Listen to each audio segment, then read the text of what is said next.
So, since we're kicking off Conscious Universe tonight, I cannot think of a better person to bring to the stage. Now, many of you may not know his name. When you leave here tonight, whether you're out there watching online or here in the auditorium, you will not forget this guest.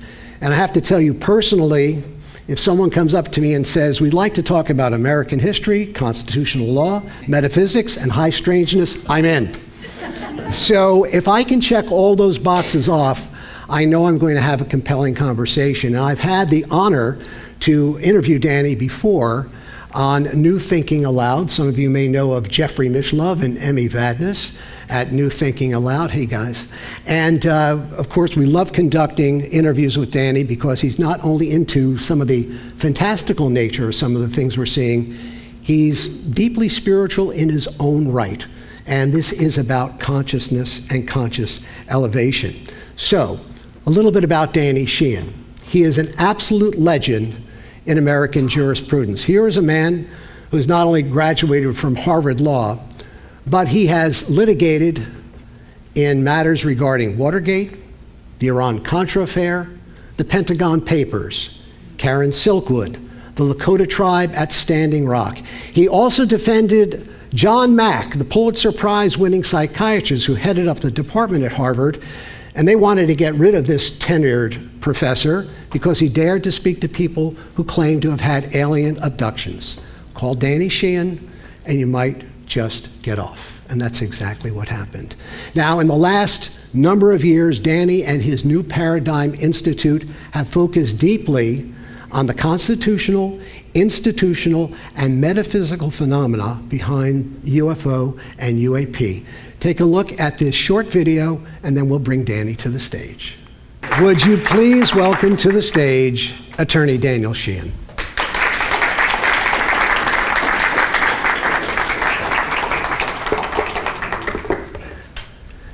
Danny, good seeing you again. So, where to begin?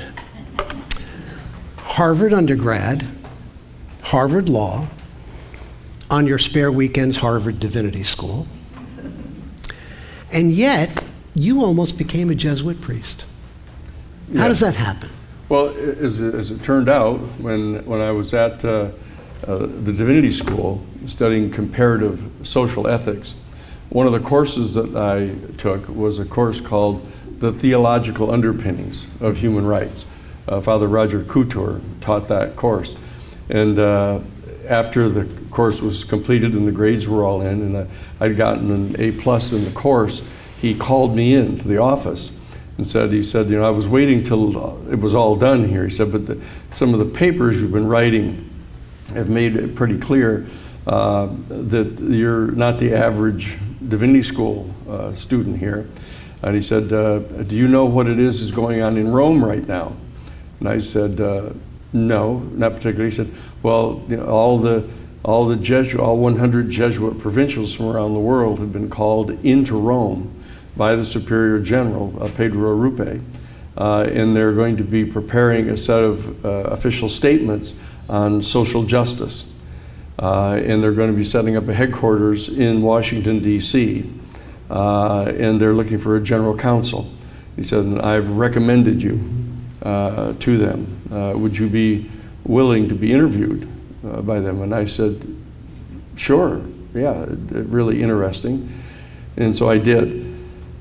Actually, the interview took place up on the Akwesasne, which is the 6 Indian nations up in northern New York, that I got called in there because at the time I was also legal counsel for the ACLU National's Native American Rights Committee.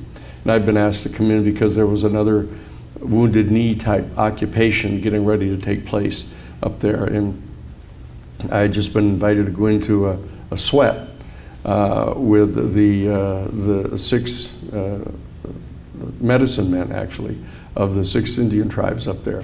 And I was just coming out of the sweat, which had gone on for 24 hours.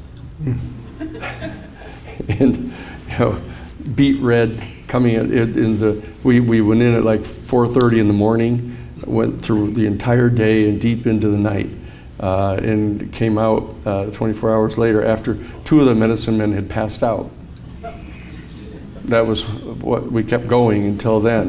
And then I take it they didn't become Jesuits. No, but they could have if the Jesuits were open-minded enough. And so the bottom line is that they came out and we threw ourselves down in the snow. And I remembered lying there. There was like 4 feet of snow on the ground. It was December of 1975, and I remember melting down through the snow and laying there. Could see my outline in the snow from I had melted the snow down and just filled with stars, looking up into the night. And the medicine man who'd passed out first started singing the song about the visions that he'd had. And then there was a pause, and then the second medicine man who had passed out started singing his song about what had happened, what he saw. And then the medicine man from the Mohawk tribe kind of wove together the 2 songs and decided that they were going to agree to file a major legal claim to stop the state of New York from leasing part of their land to the Finch and Prine Timber Company. And so we did that case for them. And as I came up out of the sweat into the night, there was Father William J. Davis, who had come up from Washington, D.C. to interview me. And I came out of the sweat, and he heard the song sung and the thing done, and he said, "That's it. We don't need any more interview." He said, "You're in if you'd like the job." So I came down to Washington, and for like 4 years I was the only member of the Jesuit headquarters staff who wasn't a Jesuit. And so Father Bill Davis came to me. He said, "Danny, haven't you noticed that you're the only non-Jesuit in the entire staff here?"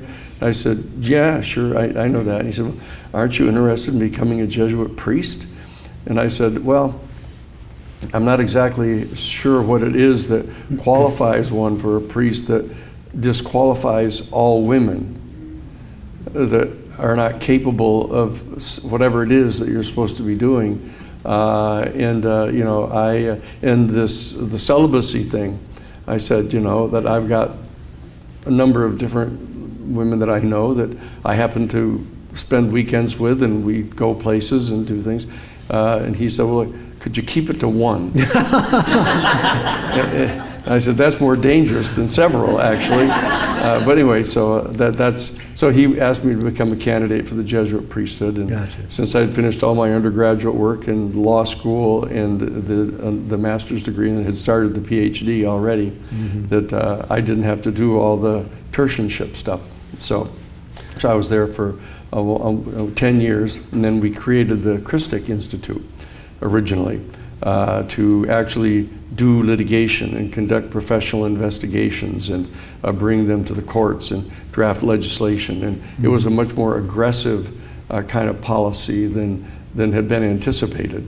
But that's what we did for 10 years.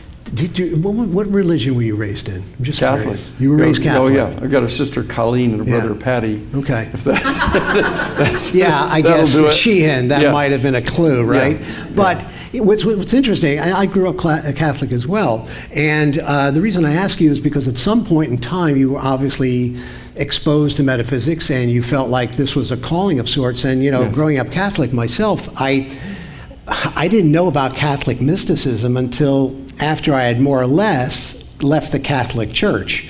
And it was when I was introduced to metaphysics and Edgar Cayce that I started learning about, Thomas Merton and Pierre Chardin and Meister Eckhart and others. So That's right. when did you take a left-hand turn in your spiritual journey? You grew up as a Catholic.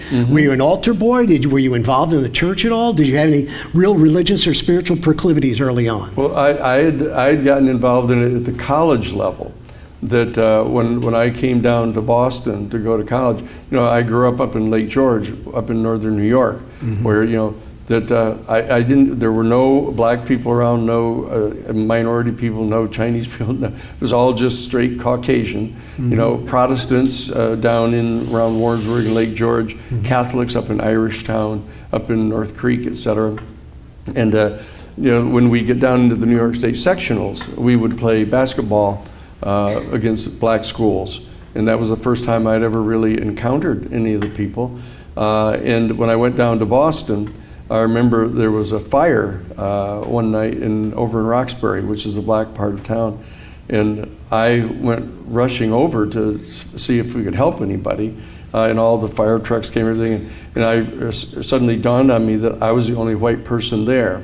And it was the first time in my life that I'd ever been the only white person in a whole crowd like that. Mm-hmm. And so I ended up, because I was going to church every Sunday at St. Cecilia's, I ended up basically confronting the priest that was there, who it turns out Roxbury was part of their parish, and he'd never even gone in there.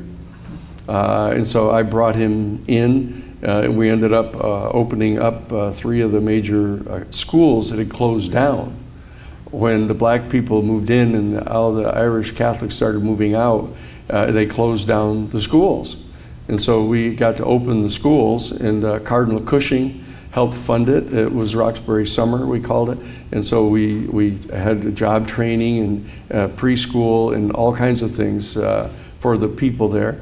And so I got to be fairly close working with Cardinal Cushing, who was close to the Kennedys. He was their family priest. And so I was having a great time working with the church. And so it became part of our whole social justice kind of apostolate. So I was quite experienced at that.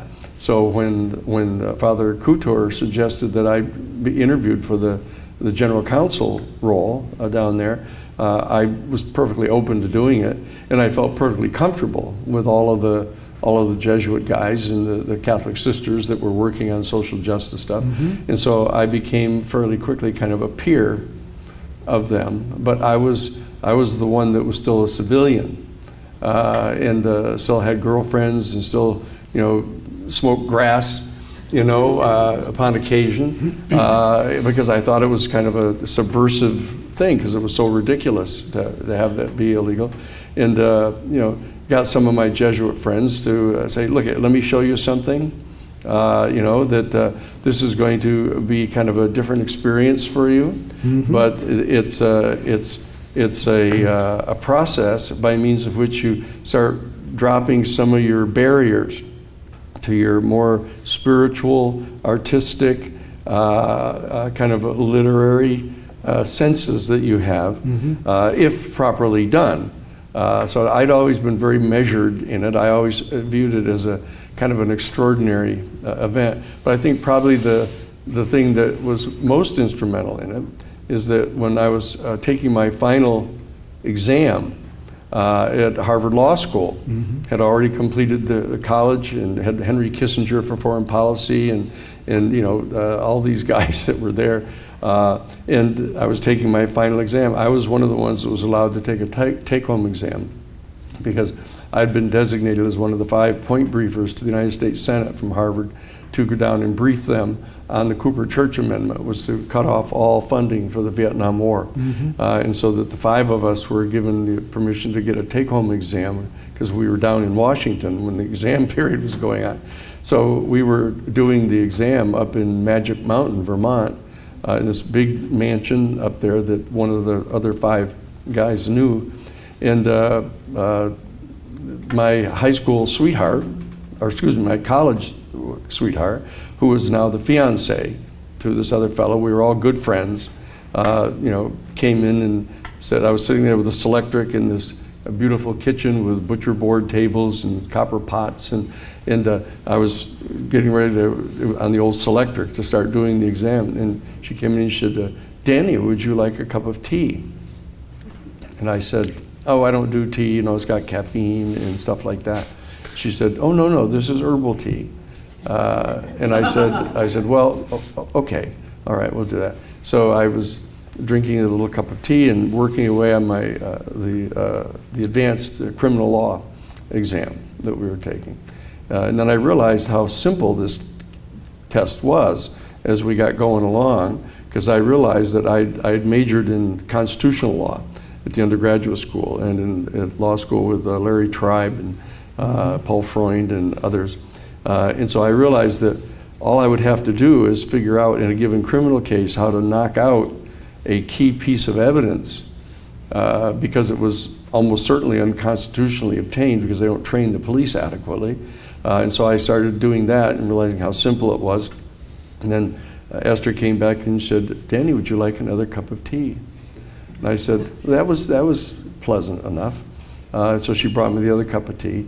And when we got all done, I got all done with the exam, and I pushed the selectric away, and I sat there kind of just reflecting upon, okay, here I come. My father was the first Sheehan man ever to graduate from college, or high school, right? And here I was graduated from Harvard College and Harvard Law School, and I was getting set to go to the #1 corporate litigation law firm in the world that I'd been recruited to go to. And I was just kind of reflecting on it. And I looked up and I saw this beam of sunlight coming in. This was like May 31st of 1970. We were taking this exam. And I was watching the dust particles floating in the sunbeam. And I fell out of time like that. I fell back to when I was like 4 years old, sitting on the floor of our home in Gansevoort, New York, when I had looked up and seen this sunbeam with these little dust particles floating, and I thought about how much they looked like stars in the night, and that I had fallen completely out of time, and I was sitting on the floor as a 4-year-old looking at that, having that exact insight, and then flashed right back to sitting here 25 years old at taking my final exam. And the most extraordinary thing and the important thing was I realized that the observer of both of those experiences was exactly the same, unchanged, absolutely the same unconditioned consciousness. And I said, "Holy smoke," I said, "what do you know? Turns out this is real." And never had to do it again. Never would have done it, but it was just this extraordinary insight, experiential insight. And so then I started to meditate and do the kind of things that one does, and started to realize that there was a faculty that we had. And I remembered that in my first year of law school in 1968, I'd come up from the college and was up at the law school, and we heard the announcement that Crane Brinton, who was the chair of the Department of Intellectual History at Harvard University, that he was going to be doing his final lecture. And I was the last all-male class at Harvard in 350 years. So they were men came from all around the world who had taken Crane Brinton in one or more courses, and they came back to listen to this. And so they had to move the thing into Langdale Hall, this great big hall for him. And he gets up and said, "For my final lecture, I've been asked to speak on the issue of the most important intellectual insight that I've encountered in my whole study of the history of the intellect." And he said, and this is easy, he said, "I am convinced, here from my last lecture, that the most important intellectual insight that has been reached by the greatest minds of our human family is that we are right on the brink of transforming into the next phase of our biological evolution.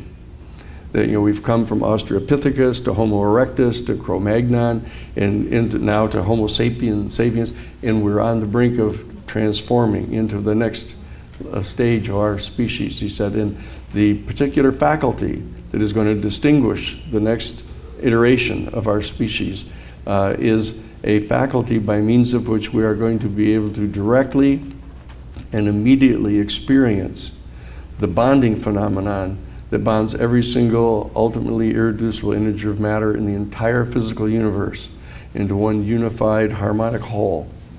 And that by dint of this actual experience of this unity, each of us is going to be able to discern what conduct on the part of human beings, either individual or collective, is either harmonious with or disharmonious to the natural order of the universe. And then he folded up his notes and walked away. And didn't he also specifically reference ESP? he said that this faculty was going to enable you to discern aspects of reality. Of course, the aspects of reality entail a lot of the things we're now encountering with the UFO investigation. That, for example, that the arrow of time does not move simply from the past to the future. That the arrow of time, because time is in fact a fourth dimension of the material universe, and so that one can get outside of this phenomenon and get a perspective on it. And this is, so you have the entire phenomenon of precognition, which is filled with mystery as to how can you know something that hasn't happened yet? Can you change it by knowing about it and then do something different than you would have? You know, and how can you look back into the past? Is there any way to intervene in the past? And then all those same questions arise as, you know, what if you did something that totally changed and you weren't even here? You know, all those things that start to, any curious mind reflects upon. But it wasn't until I actually got involved at Jesuit headquarters. I was at Jesuit headquarters when I was actually at a mass that Father Dan Berrigan was celebrating over at American University. And at the end of the mass, this young woman came over to me and she said, "You're Danny Sheehan, aren't you?" And I said, "Yes." She said, "You know, oh, I've been following you because I know you just represented Dan and Phil Berrigan and Liz McAllister and Ben Spock and a bunch of others in this big demonstration at the White House," which I did. And she said, "I wanted to get to meet you. Would you let me buy you lunch?" So I said, "Sure." And we went and had lunch, and she said, "Oh, you must have always wanted to be a lawyer from all these cases that you've done.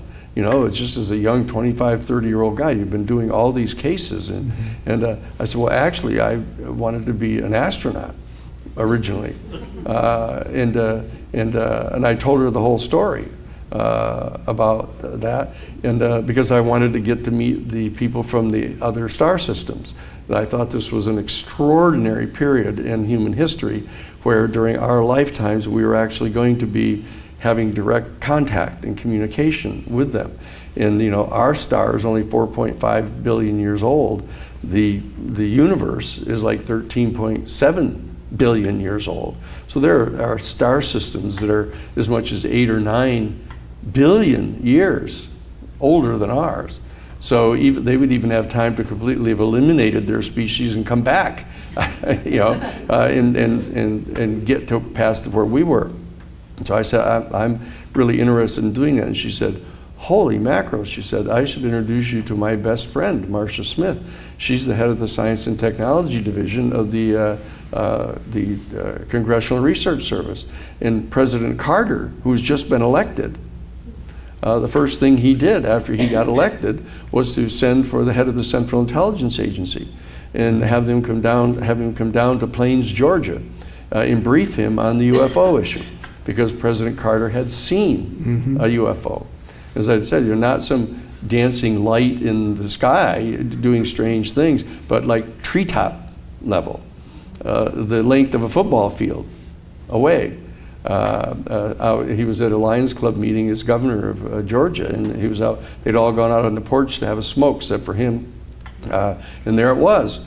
And so the very first thing he did after he became president was send for the head of the CIA, and it turns out the head of the CIA at that point in time was George H.W. Bush. Imagine that. And George Bush refused to give him the information.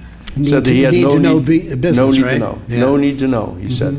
You have no need to know that, and refused to do it. So President Carter tasked the Congressional Research Service to find out what all the information was that we had inside our United States government about the UFO phenomenon and about extraterrestrial intelligence.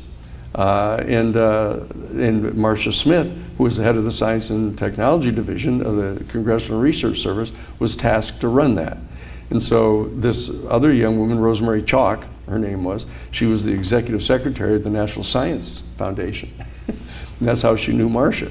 And so that she contacted me, asked if I would become a special counsel to the investigation so that I could, as Jesuit counsel, contact the Vatican and see if what they had in the Vatican archives. So that was the Jesuit connection there. That was the Jesuit connection. Okay. That was what it was. And so because the word was, even back in those days, that the Vatican knew a lot about this, and they just weren't letting anyone know that they knew. Yeah. But apparently in the halls of government, in our own government, they knew that they knew. Yes. So they basically said, since you're tied in with the Jesuits, we're going to task you to investigate this. President right. Carter's not getting the answer he wants from his CIA director. That's so right. Danny, you're going to go and do what? going to find out about this. Well, yeah, but what do they send you to do? Well, DC, actually, I ended up getting to see the classified portions of Project Blue Book, which was the United States Air Force investigation that went on from 1952 to 1969, and they just lied about most of it. Say, oh, there's nothing here to see. We've not been able to find anything that showed any. You saw some of the clips. There's no evidence of any kind of extraterrestrial life. Well, that was just a flat lie, because they had over 700 cases that they were completely unable to explain away. Pretending it was swamp gas or misidentifying flocks of birds or something, and so that I got to see these files, and I saw the photographs of an actual UFO crash retrieval. There was no doubt about what it was. I mean, they literally sent you into a building. You went like 5 stories down. It sounds like something out of Men in Black, And you literally go in there, and you're not supposed to take any notes in with you, right? That's right. But somehow, or take any notes while I'm in there. Right. Yeah. But somehow you bring in a yellow pad or something, right? I had a yellow pad, which as I was going down in the elevator, I just thought, I opened up my briefcase and took the yellow pad, just put it under my arm, and when I got down to the bottom floor and went down the hallway where the door was over, this light coming out of there, and these 2 suits, these big security guys, and they insisted upon seeing my identification, all that. And they said, look, you have to leave the briefcase here. You can't take any notes. You can't do anything, no recordings, anything. And so I just put down my briefcase and walked in. And when I found the photographs, they were in a microfiche machine. They were in these little cans of microfiche film. And so that when I found them, I just took out the yellow pad and opened it up to the cardboard inside and slid it under, and then focused the pictures so that I could trace the symbols that were on the bottom of the dome of the saucer that had crashed and had been embedded into this embankment. And so I copied all of those, and I brought them back. I brought them back to Jesuit headquarters, and showed Father Bill Davis, and Father Davis, at Jesuit headquarters now, reaches down and slides open his drawer and takes out a little 8.5 by 11 manila folder with this little clip on it and handed it to me. And I opened it up and slid out this 8.5 by 11 black and white glossy photograph of a UFO in flight. And so I said, where did you get this? He said, my sister Dodie gave it to me. And I said, well, where did Dodie get it? She said, well, her husband, Mike, gave it to her. He's the head air traffic controller at the Seattle airport. And I said, well, where'd Mike get it? He said, well, he got it from his best friend, who's a cargo pilot, flying cargo all around the Northwest. And he came upon this UFO, and he took out his camera and took a picture of it out of the window of his airplane. And he brings the little brownie camera to the drugstore, which you had to do back at that time, and get it developed. And there it was. And he didn't want to lose his pilot license, he said, by reporting it, which we can go into. So he brought it and gave it to Mike, who was the head of the air traffic controllers at the Seattle airport. Mike didn't want to get in trouble, so he takes it and gives it to his wife, Dodie, and said, here, bring this and give it to your brother. He's a priest. Which opens the subject for tonight. Why in the world would someone just instinctively think that this was a matter to be dealt with by priests? Because it is something that needs to be dealt with by the Catholic Church. It needs to be dealt with by the Protestants. It's been dealt with by the Hindus, by some indigenous populations. that they've integrated the reality into their theophany. And so I began working on this. Father Davis and I went to the National Council of Churches, actually, and proposed from Jesuit headquarters that we establish a joint task force of all 54 of the major religious denominations in the United States to take up this issue, to inquire in this, which is fairly similar to what the official statement is now. It's been made by the Catholic Church, that Pope Benedict actually directed Father Jose Gabriel Funes, who is the head of the Pontifical Observatory, in Rome, to issue the statement saying that in light of the discovery of more and more of these new exoplanets, now because of the spaceborne telescopes, that we got the Webb telescope up, we've got like 4 of them, the Planck telescope, said in light of the discovery of more and more of these new exoplanets, it has now become clear, as a classic Catholic thing says, that it has now become clear that much sooner than previously been anticipated, we are going to be discovering life elsewhere in the universe. And therefore, the time has arrived to begin the conversation among the laity of the profound philosophical and theological questions that are posed to our human family by the discovery of life elsewhere in the universe. And so I, taking advantage of having been general counsel at the Jesuit headquarters in their social ministry office for a decade, contacted Jose Gabriel Funes right away and flew to see him and sat down with him. And within the first 2 minutes of our conversation, he said, "Look, Danny," he said, "look, when we're talking about life elsewhere in the universe, we're not talking about discovering some single cell life form under some frozen sea on a distant moon, orbiting some distant planet in a far off galaxy." He said, "We're talking about another highly intelligent, highly technologically developed, but distinctly non-human species right here in our Milky Way galaxy." And so I yet knew. the Vatican would not divulge. They were as tight-lipped as George H.W. Bush was. And as the Central Intelligence Agency and as the ruling elite, that don't think that our people are worthy of having this information, because knowledge is power. And there's nothing as powerful as this. To know this is the deepest secret concealed by the United States government at the present time. Now I really want to dive deeply into that, and I also want to bring Edgar Casey into this as well. But before we do that, you were just at Congress last week. In fact, every time there's any kind of UFO transparency disclosure matter that comes before Congress, we see on the TV behind, Corbell and Grush and some of the others. And I do want to ask you some questions, but let's take a look at some of the clips, just a few of the clips that came up, especially if you haven't had a chance to see them yet. This is George Knapp, the investigative journalist who's been following this stuff for decades. And of course, he was laughed at early on, like many people are in this particular venue. And then after that, Dylan Borland, who's a veteran U.S. Air Force geospatial intelligence specialist. So what we're hearing now, and again, you've seen this now for several years. Again, you go to Congress.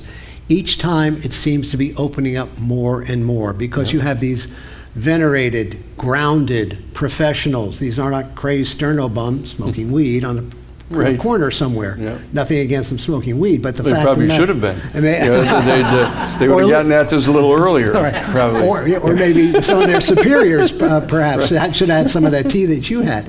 But what we're finding, however, is whether we're talking about Lou Elizondo, who Danny actually represented early on, one of the earliest whistleblowers, and then, of course, David Grush last year or the year before, and now Jake Barber. Barber, this strapping military guy, goes on television and talks about being exposed to a craft which they suspect has consciousness of its own, and now here's this man's man crying on TV because of the elevation in consciousness. So talk a little bit about the evolution of these hearings and what we're hearing now versus maybe 3, 4, or 5 years ago. Well, it's interesting that we first, this new era, this cycle, began back in 2017, as most people are aware, when Lou Elizondo and Chris Mellon Christopher Mellon, who was the assistant deputy director of or Secretary of Defense for Intelligence for both the Democratic administration under Bill Clinton and under the Republican administration for W. Bush. He and Lou are the ones that brought the videos to the New York Times. And my having been legal counsel for the New York Times, when we were going through the process of deciding whether we were going to publish the Pentagon Papers, I know what that process had to be like, which means they had to have checked with their national security sources, who gave them the green light to go ahead and publish this, which indicates that there's a level inside the Defense Department itself, institutionally, that is open to releasing more of this information. But they want to do this in a very controlled manner.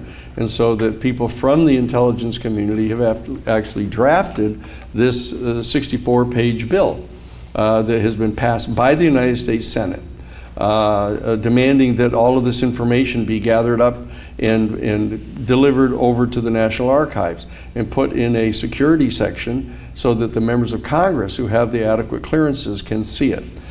So that's how this thing started, with that New York Times article. And then it moved. And that's when they released the gimbal footage, and everyone here probably knows what that is, right? The Tic Tac and the gimbal in the fast walker. That began it, because people for so long have been saying, if they were real, how come we haven't seen one? Or how come they don't have any photographs of them? And they would say, well, how about an F-18 Super Hornet gun camera video here? And once that happened, this whole thing started to happen, where scientists started coming forward saying, I've always suspected this was true. People in the journalist community said, I've always thought this was true, but I didn't quite dare write about it. And Richard Dolan, the PhD scholar at the University of Pennsylvania, who filed major actions to get, under the Freedom of Information Act, extracted documents proving that the operations directorate of the Central Intelligence Agency was actively engaged in a conscious propaganda campaign here inside the United States, totally in violation of the National Security Act of 1947, completely violative of constitutional restrictions on them, were lying to the American people and to Congress, as it turned out.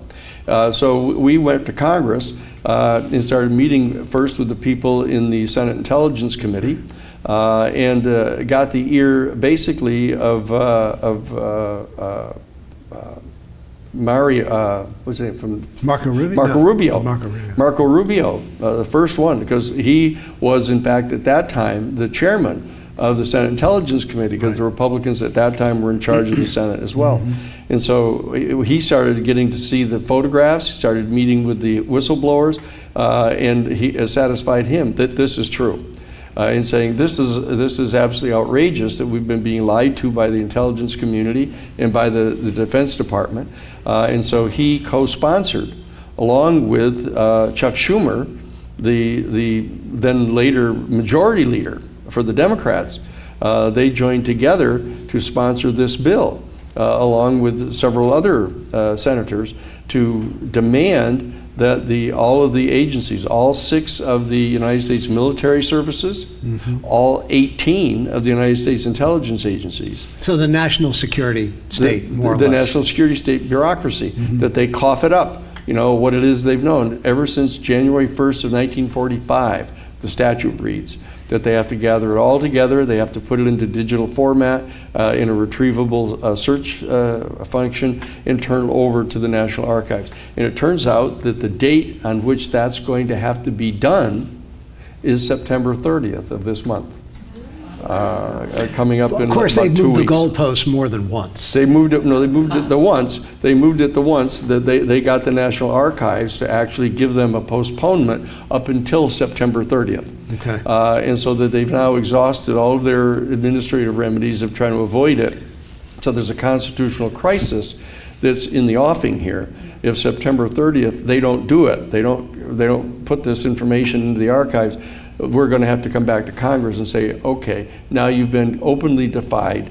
And so we have a situation not unlike the Iran-Contra situation, where we had gotten the Congress to actually pass a resolution, the Boland Amendment, explicitly prohibiting the executive branch from providing weapons to the Contras down in Nicaragua. And so that's how we were able to move from that to bring on the litigation against them, to get hearings held in the Senate and House. That's what we're looking toward. But this is a story going back decades where essentially the meme that we hear is, whether they say it or not, is we can't handle the truth. And the counterbalancing notion to that is, for some reason, this information is now starting to leak out. So how do we go from you can't handle the truth to drips and drabs? Is it because they know the game is over, that this information is going to come out and they still want to control the message? Or is it because, they are realizing that there's no longer any way that they can stick their thumb in the dike from this information coming forward? Not only in the United States, around the world. We're not the only government that has this information. Well, both of those alternatives are the same one. That you said, that they're doing it because they know they can't stop it. And so they're trying to figure out some kind of juridical method by means of which they can get control over it. So what they did is they've drafted this statute that actually delegates to the executive branch the authority to exercise the discretion as to how much is going to be released. So it's Congress getting conned again by the national security state into, for the first time, explicitly authorizing them to conceal it, okay, which they've never had the authority to do before. And so what they did is they've masked it behind this thing that they're back engineering the technology from the recovered craft to try to make a weapons system. The propulsion system that can move, that they've got radar covering of these. I mean, hundreds of hours of radar tracking. People say, well, how come they're not on radar? Well, they are, as it turns out. They've tracked them coming from 80,000 feet, which is technically outer space, down to the surface of the ocean in 0.7 of 1 second. And stopping dead like that in their right above the sea level, generating 6,000 Gs of force that would completely disintegrate any kind of material craft that we are aware of. Well, can we handle about, 6 to 9 Gs? They can get up to actually 15 Gs now. Okay. That they've got a craft that can get to 15 Gs. Not 6,000. And the material will still hold up. You can't put people in it at 15 Gs. A human being can handle maybe 5 Gs very briefly, but that's with full equipment on, when the pressure suit and the whole 9 yards. But this is 6,000 Gs. And then it plunges into the ocean, making no splash. Plunges into the ocean with no splash and travels at over 200 miles an hour under the water. Okay? And they have calculated that the amount of energy that would have to be expended for that one move is more than all of the energy generated by all 103 private nuclear power plants in the United States in an entire year. Okay, so there's an alternative energy source that they're hiding as the world faces the calamity of global climate change with the petroleum. And part of the reason is because 95% of all the equipment of the United States military runs on petroleum, except for the nuclear-powered submarines, so that they are cheek by jowl with the petroleum industry. And of course, then they deploy the military into the Middle East to protect the oil supply. So it's this kind of symbiotic relationship they have. And so they've been keeping this secret because they don't want to distress and disturb the energy system on the planet, which would shift over on that. And that's, of course, just the beginning of it. The thing that gets really interesting is their realization that the craft are piloted telepathically.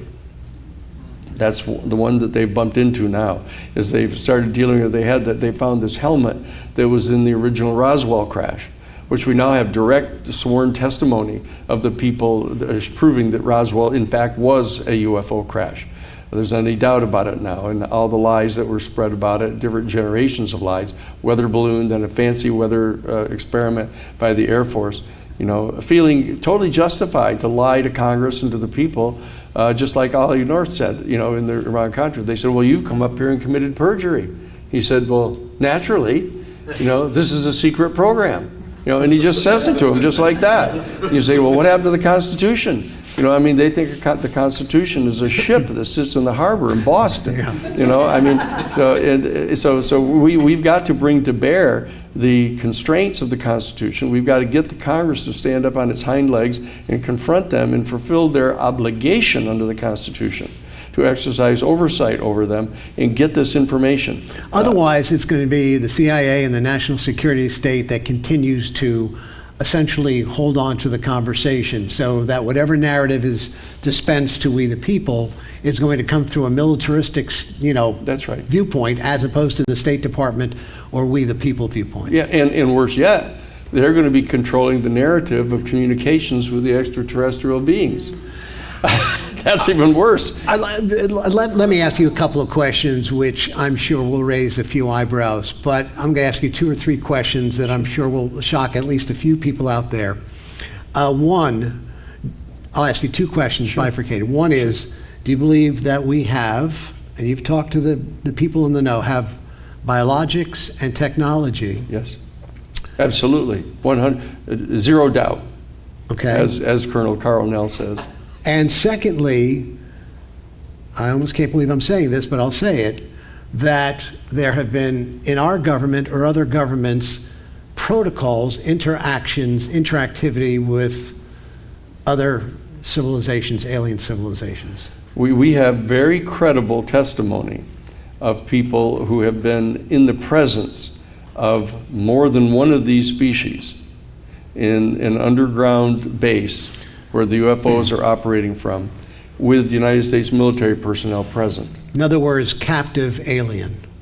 Or in that case, voluntary aliens. Okay. Working with them. Yes, we do. Right, Pat?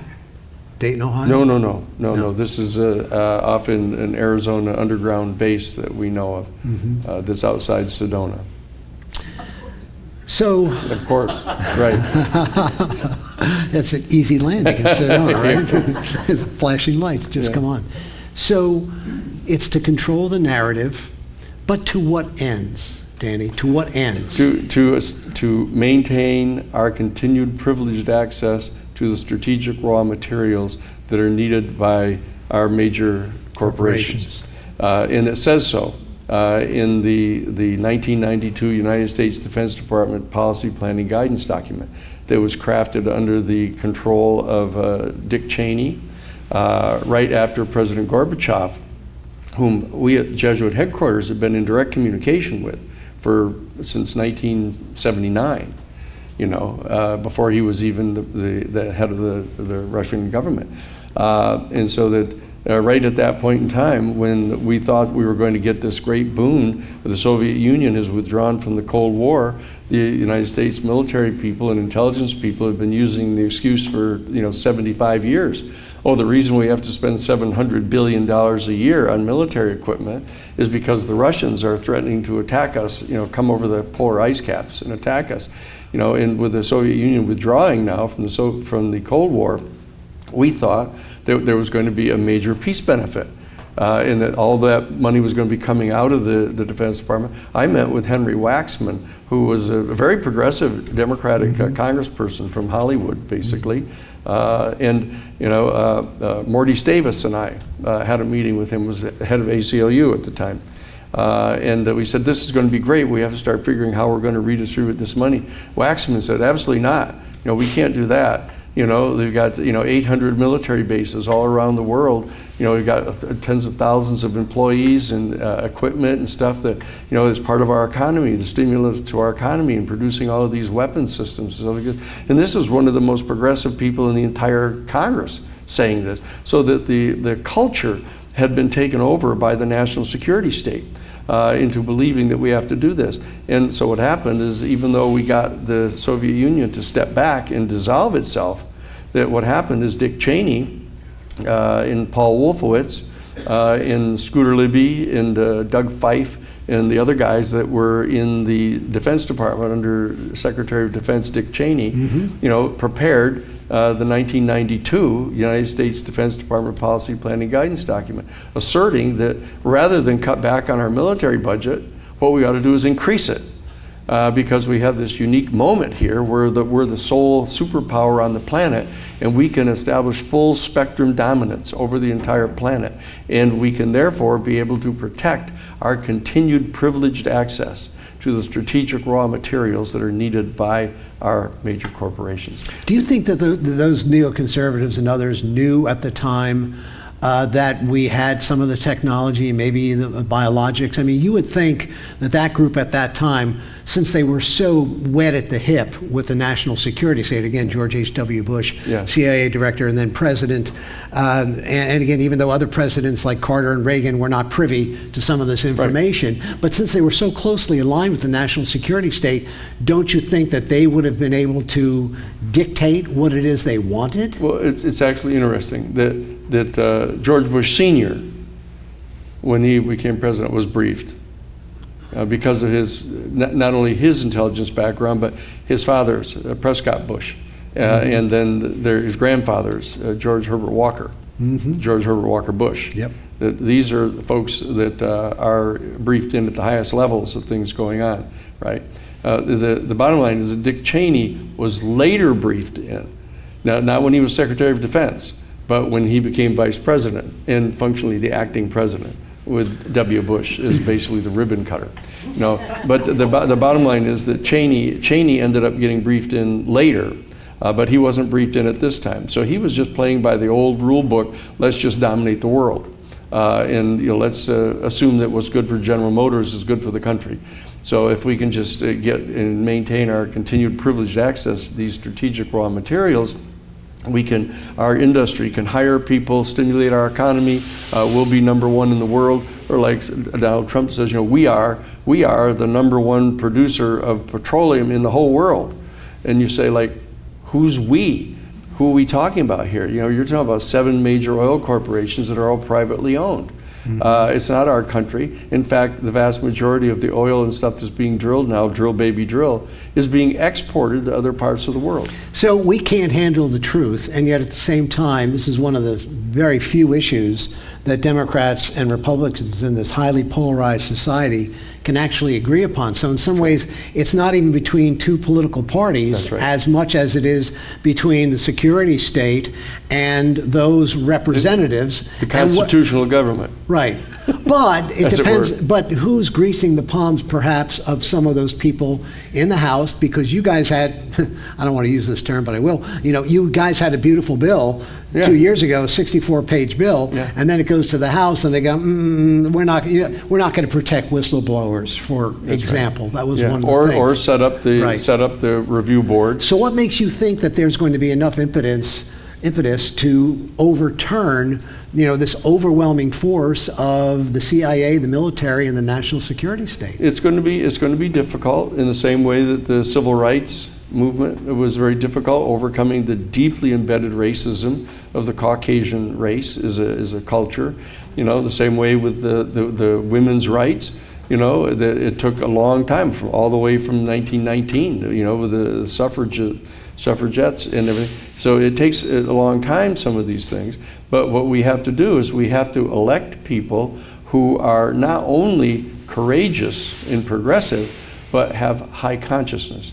This is a consciousness issue, and that's what's happened here. What is befuddling the people in the national security state is that they've hit upon this dimension of the UFO phenomenon that they cannot comprehend. They're completely baffled by the fact that the ETs, at least 2 of the species, have developed a technology by means of which they can amp up their psychic capacities, by means of which they can collapse the wave function at the highest levels of reality. That as we know, that we now know, just as they guessed back in the ancient Greek days, that the elements are made up of atoms, a unique atom for each of the elements in the periodic table, and that you can break the atom now. And you can break it and separate out the neutrons and the protons and the electrons, and then you can take these subparticles and you can collide them together in the collider, the particle accelerator, and that you can break them down, so that you break them down not only into the neutrons and protons and electrons, but you can break those down into muons and leptons and kleptons. There's a whole dozen diminishing in size manifestations of actual matter until you get to the very bottom of that, and you collide two of these together, like they're leptons, and they disappear totally. And there's no more material manifestation to the matter. But there's an inchoate quantum field that remains. In that inchoate quantum field, the next 10 billionth of a second will in fact re-manifest in the material realm as either a wave of energy or a particle of mass. And then they'll blank back out again and go back into an inchoate state. And it turns out they've been monitoring that process, and that there was no way you could predict whether it was going to manifest as a wave of energy or a particle of mass until you directed human intention to it. And what they discovered is that if you directed human intention to it, it's just like the double slit experiment. That you can determine which slit a particular proton is going to be going through, or a photon, by directed human intention, and it will have a statistically significant impact on the event. And so this is what has canceled the whole Newtonian Cartesian radical materialist worldview of thinking that there's a complete bifurcation between human consciousness and the actual manifestation of material reality. And it turns out that we're into that realm here, because it turns out that what they are now realizing is that a couple of these species have figured out a technology by means of which they can amp up their psychic faculty, by means of which they can collapse the wave function, that they can actually discern a next microsecond reality that actually has their spacecraft not being in their star system, but being in our star system. And they collapse the wave function around that reality, and it goes just like that. This isn't a matter of supersonic. It isn't a matter of going faster than the speed of light. Right. It's like astral travel, is what this is. Well, spooky things at a distance. Yeah, they're more than spooky. And the reality is our national security state people who've been capturing some of these UFOs, actually physically downing them with a pulse weapon that they have, that they're on the brink of trying to break that secret of how to do this. And the UFO people are not going to let them do that. Because if they do that, that means that they could move nuclear weapons to another star system. And we're not going to be allowed to do that. This is the catastrophic disclosure that they're so concerned about, as that if they press into that area, the ETs are going to shut down their entire facilities. Well, we've seen that historically. That's right. I mean, that's almost common knowledge. That's not just on Ancient Aliens. That's right. Also, they've shut down nuclear missiles, 10 of them at Malmstrom Air Base up in Montana back in 1967. They've done it there are half a dozen instances of them doing it. They've done it in the Soviet Union, so that they know they have disabled an entire nuclear aircraft carrier battle group. Right, just flown over them in the middle of the Atlantic Ocean in the middle of the night and shut them off.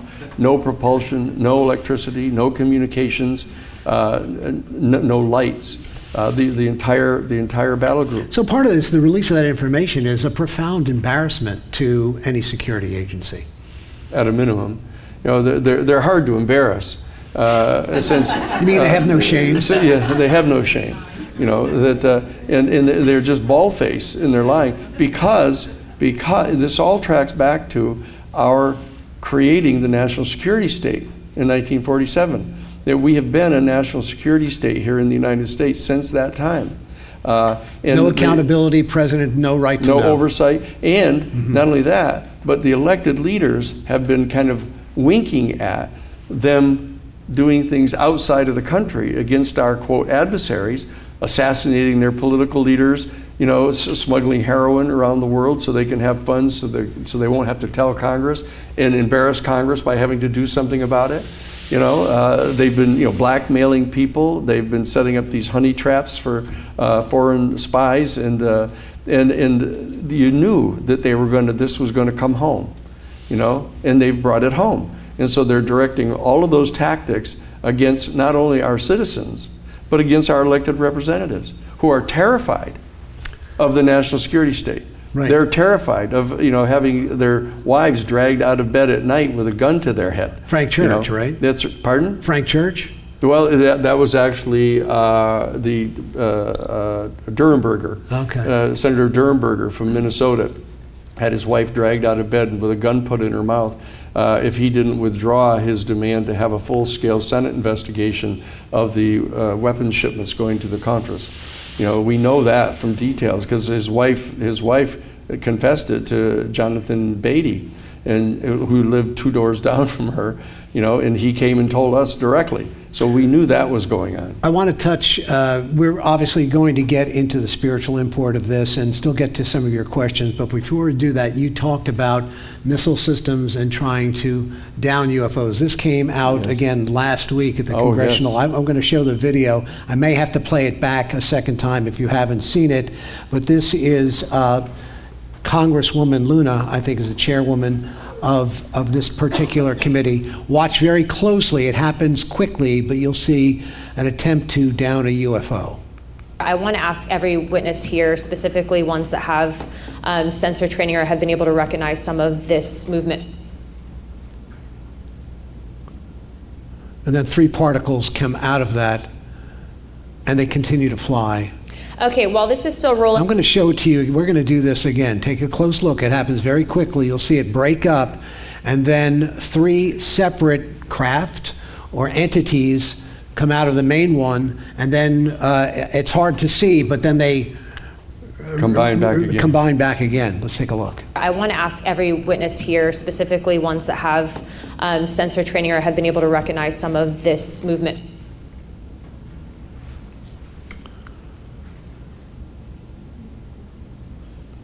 Yeah, Okay, while this is still rolling, Mr.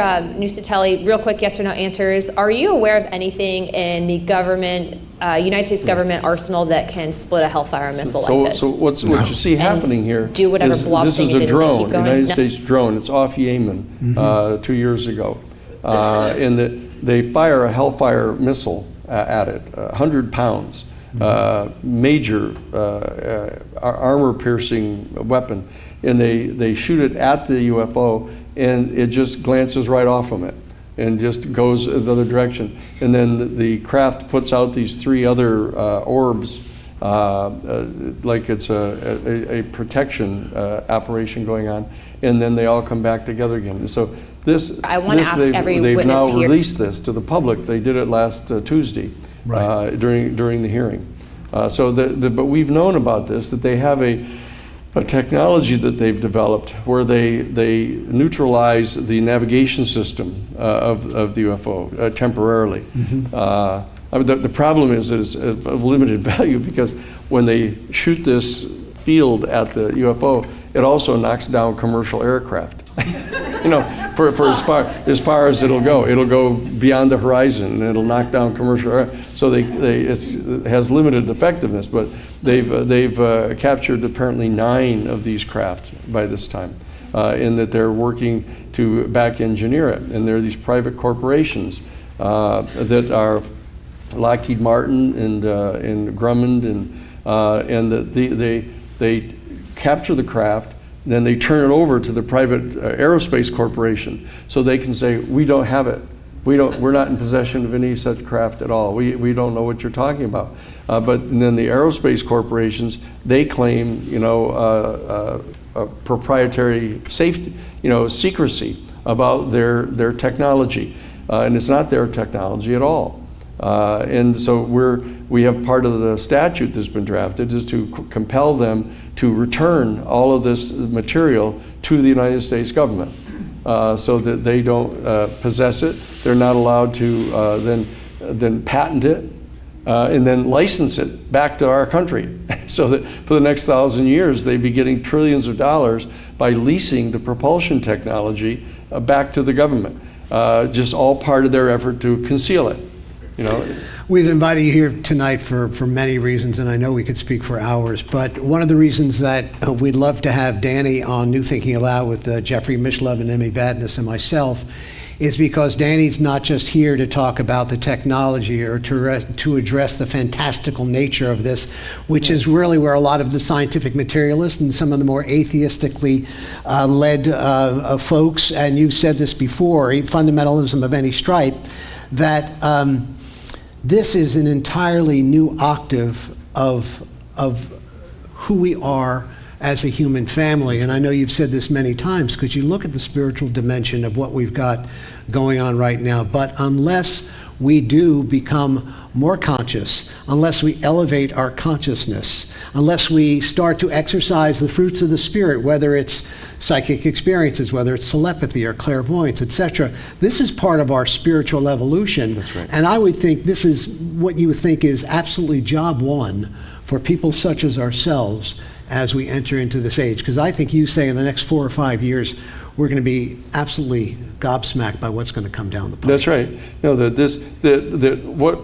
this is revealing is that our human family, our human species, has faculties that are evolving kind of teleologically with us. And Teilhard obviously talks about this, you know, in his phenomenon of man, that this ever-ascending complexification of consciousness, which is an ontological question, that people don't think about this a lot, but if you have a life form that is like a little single cell life form deep beneath the sea, and then 2 or 3 of these little individual cells come together and they form a new entity, which is bigger and more complex and multicellular. And that particular entity develops a consciousness of itself over and above the individuated consciousnesses of those individual cells. And then that bigger cell, or that bigger collection of cells, joins together with others. And this is exactly how life has evolved on our planet. So every single one of those cellular little individual cells that are living has a minimal consciousness, and this is a theory that every single unit of matter in the entire universe is conscious, because it turns out that it's condensed consciousness, that the infinite and eternal sea of completely undifferentiated consciousness that is eternal and undifferentiated. There came a point where there was an initial differentiation that took place, and so that there was a difference between one portion of that entity and another, which wasn't true of consciousness. Consciousness was completely unified, completely eternal and abiding. But at that particular moment, this discontinuity occurred, in that yet the poles of the discontinuity were still attracted to each other, bonded still together by the initial wave of energy. And they brought them back together again, collapsed them back together again, generating the original particle of matter.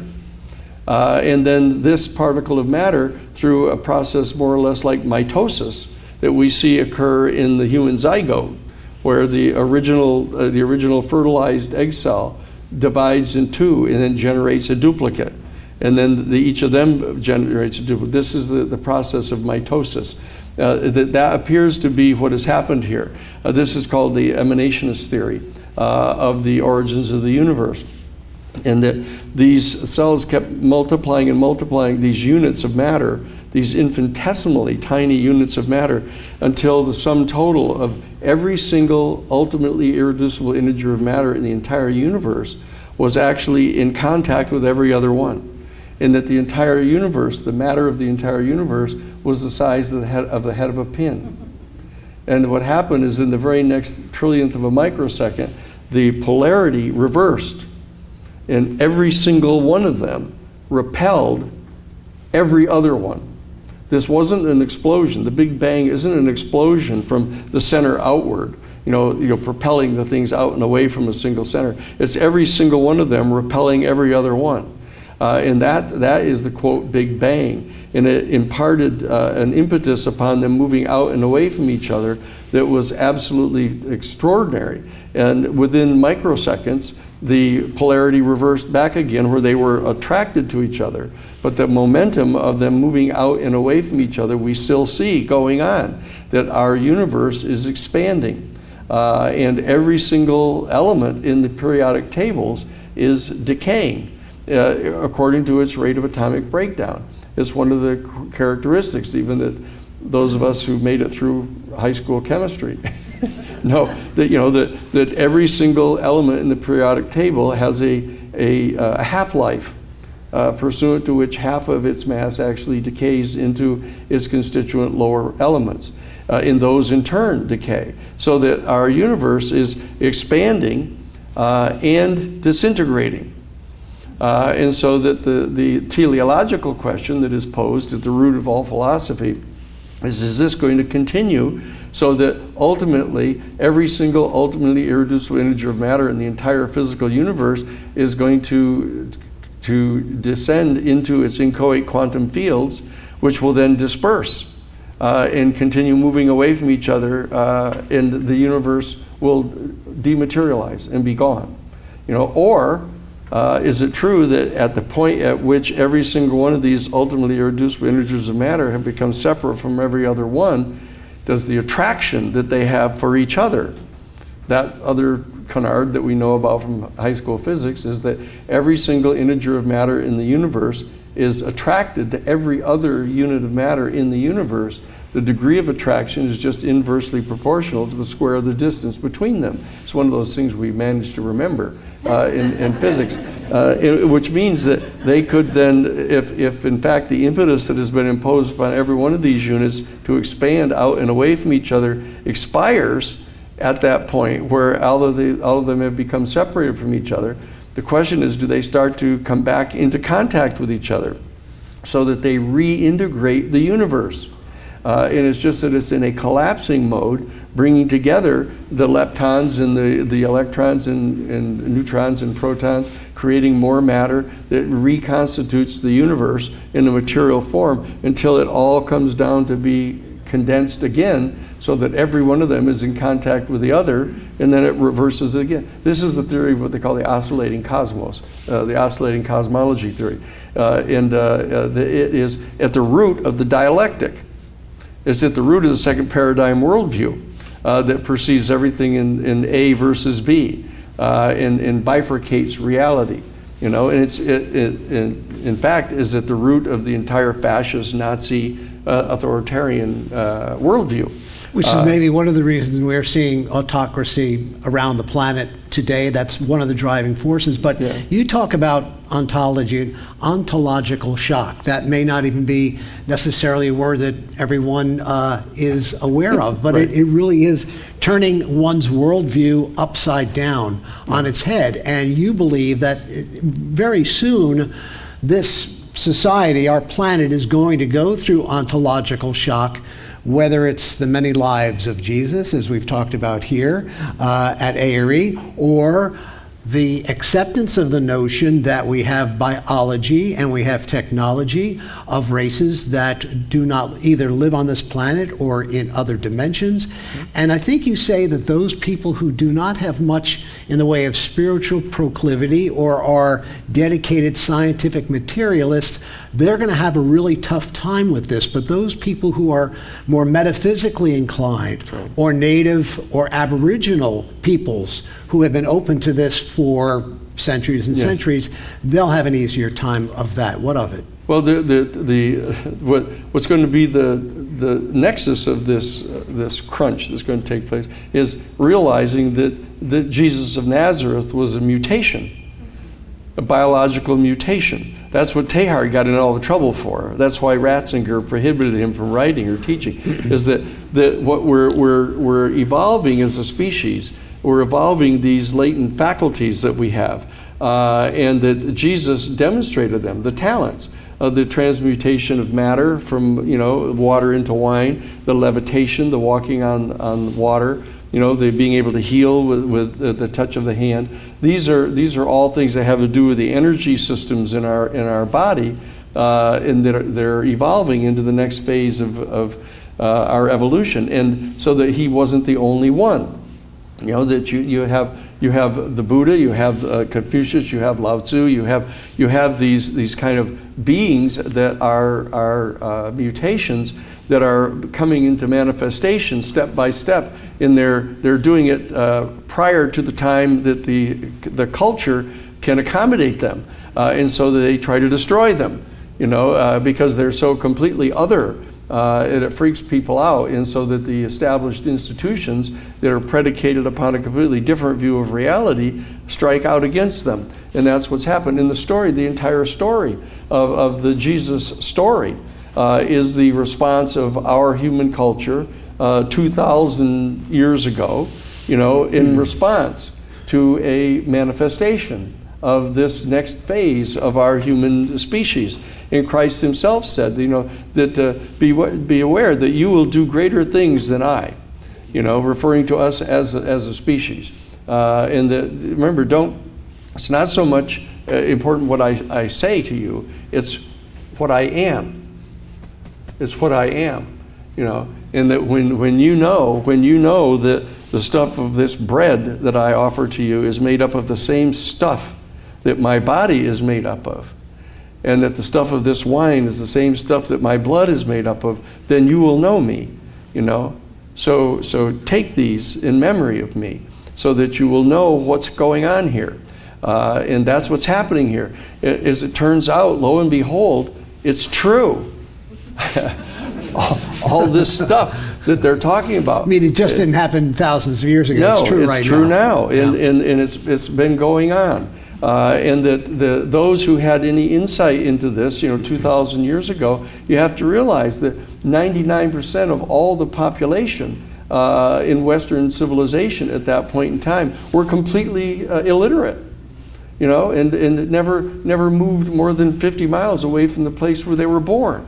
And so that if you were going to try to communicate this to people, even in complete good faith, the people had to be, you have to put them in symbols, in allegories, in metaphors to them. And that's what they started doing. Of course, and the problem is almost any institution, and it's clearly so, the Catholic Church decided that not only were they going to have to use metaphors and kind of childlike fables to tell the people, but they were going to have to put themselves in a position of being intermediaries between the experience and the individual people's lives, and say, this isn't for you. We're not telling you that you're capable of doing things like Christ would do. Just us, the priests, right? And the monks that that levitate and have precognition and meet other saints on another astral level. All of this is going on. And they've kept it secret because they too don't think that people can handle it. But not coincidentally, they're the ones that benefit from not telling them. The same way with the national security state, and so that we have to have disclosure, not just on the part of our national security state, but we have to have disclosure on the part of the religious institutions, so that the secrets that are buried deep in the writings of the Upanishads and in the Hindus and the Buddhists stuff, in the more esoteric realms, that this is going to have to be shared with our people. And this is the call that has gone forward from the Catholic Church, asking for the laity to gather together and to discuss these profound philosophical and theological questions that are posed to us by the discovery of life elsewhere in the universe. And in this particular case, it's by their coming here. They're coming here now, and they know that we are not only threatening to totally destroy the life-gestating the potential of our planet with a massive thermonuclear war. They know that we're destroying our ecosystem by contaminating. That's what they say all the time. When people have encounters with them, of a craft landing in a field and taking them on board, they say, you've got to go out and tell your sisters and brothers that you've got to get rid of these thermonuclear weapons. And you've got to stop polluting your planet. You're pouring all these chemicals into the rivers and into the atmosphere, and you're burning these fossil fuels and contaminating your planet, ruining your ecological system. You've got to stop doing this. And at this point in time, it's still just a supplication. They're just asking us. But they will tell us if we keep doing this. And we get to the point of threatening. We know that they're collecting genetic material here from our planet. They're collecting flora and fauna. They're hundreds animals, of mutilations, right. and they're actually gathering human DNA, and they're engaged in an actual hybrid program. There's not any doubt about that. I've talked to a dozen people that have been, absolutely genuine, of unexplained pregnancies. And then at the end of the first trimester, they're abducted and they're no longer pregnant, and they've had no miscarriage, et cetera. That there are things going on that, from our ethical point of view, are violative of our standards of ethics, and that we need to be able to communicate that. It isn't as though the extraterrestrials don't realize that. It's just that they think it's sort of like we do the experiments with gorillas and monkeys and chimpanzees, and we tag them and we, examine them. And so that's going on right now, and it's all behind a veil. It's all behind a veil of secrecy.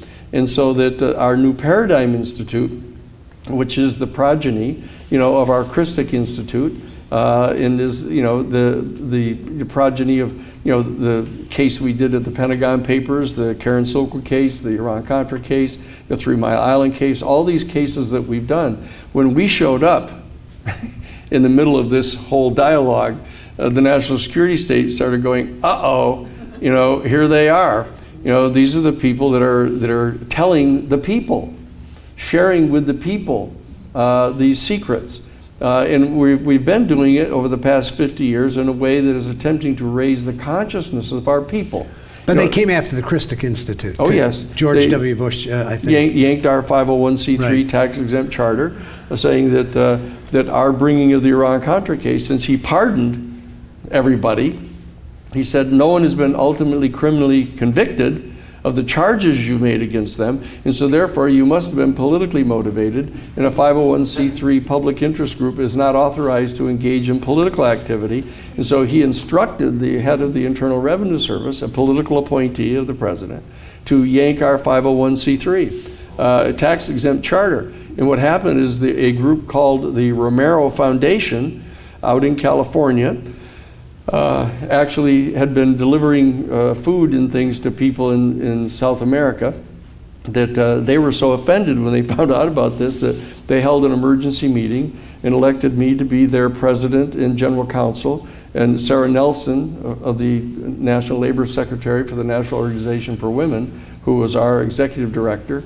They elected her to be their executive director and vice president, and Father Bill Davis, my Jesuit superior, who was our treasurer and secretary, and elected all of us to be their officers, and then they all resigned and sent us all their records. So we became the Romero Foundation, changed the name to the Romero Institute, and then we quote Oscar Romero, the bishop in El Salvador, who was murdered during Mass, elevating the host, shot through the heart by Roberto Dubuison's people in the death squads there. And his friends had all been telling him, you have to stop calling upon people in the homilies during the Mass you keep calling upon the military to stop killing their brothers and sisters, stop disappearing the people that are trying to organize farmer cooperatives, in the face of the oligarchs. If you keep on doing this, they're going to kill you. And Oscar Romero said, if they kill me, he said, I will rise again in the voice of my people. Wow. So we didn't mind becoming the Romero Institute at all. We said, look, okay, you try to kill the Christic Institute because of all the stuff that we've done. We rise up as the Romero Institute, and we've continued doing what we're doing. And that's why the people have called upon us to come and help on this extraordinarily important thing. Do what you've done before. Do what you've done before. Expose this to the people. Help integrate this information. At the point now where virtually a vast majority of people on the right and the left in our country know enough not to trust the national security state. We've only got about 23 minutes left because Yeah. we want to cut off right around 9 o'clock. So if you folks do have questions, go ahead and you can step up to the microphone or sit in that last chair. By all means, go ahead and do so. I've got a couple of questions from the audience, which I'll also share. And Kevin, if you do me a favor and line up graphic number 18 for me as well. So, earlier on I was talking about your spiritual journey, and I know at some point in time you happened upon Edgar Casey. Tell us about how that happened and what that meant to you. Edgar Casey, once I realized that what we were dealing with here, that religion is real, relegare, the Latin root of is relinking. It's relinking our consciousness with the unity of all being. And that as our intellect evolved, the Latin root of intellect is intellectus, which is the ability to distinguish the difference between. And so that our intellect has overwhelmed and suppressed this capacity to experience the unity of all things. And so I realized that this is a biological phenomenon going on. And so I started reading up on the beings that were absolutely displaying some of these charisms.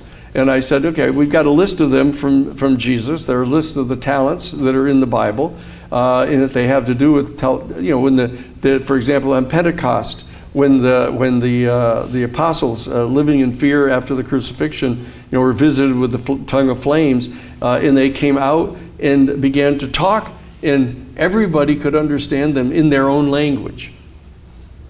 This is telepathy that we're talking about. This is a telepathic communication capacity that they had, and that in looking at the charisms that Jesus had, Jesus would say things like a person. Remember, he said a person came up and touched his cloak, and he knew that they were there. He says, "You do not approach me." And just like at the Transfiguration. Mm-hmm. We're talking about a big one. Yeah. The Transfiguration, where he takes two of the apostles out with him, and he manifests as this radiant being of light, and there's Elijah and Moses talking with him. But how did that crisscross with your Casey experience, though? Well, what it is I said, look, here's a guy, here's Edgar Casey, who's doing it. He's displaying these, and he's doing it openly. And he realized that he couldn't charge anybody for it because he gets sick, So it was a gift that he was offering to the world. And so I started reading up on Edgar Casey and Rudolf Steiner and a number of other of the prophets from other religious traditions. And it's clear that these people are prophetic. That they stand as a prophetic demonstration of what is coming in the future. That they are what's coming in the future. And Edgar Casey, has thousands of these readings. He would, I'm not telling anything but here you don't know, but I've told a lot of other people who don't know about him. I said, look, this guy, could just go into this trance and be able to have precognition, be able to diagnose people's medical conditions, etc. And these are the kind of things you see the other prophets doing.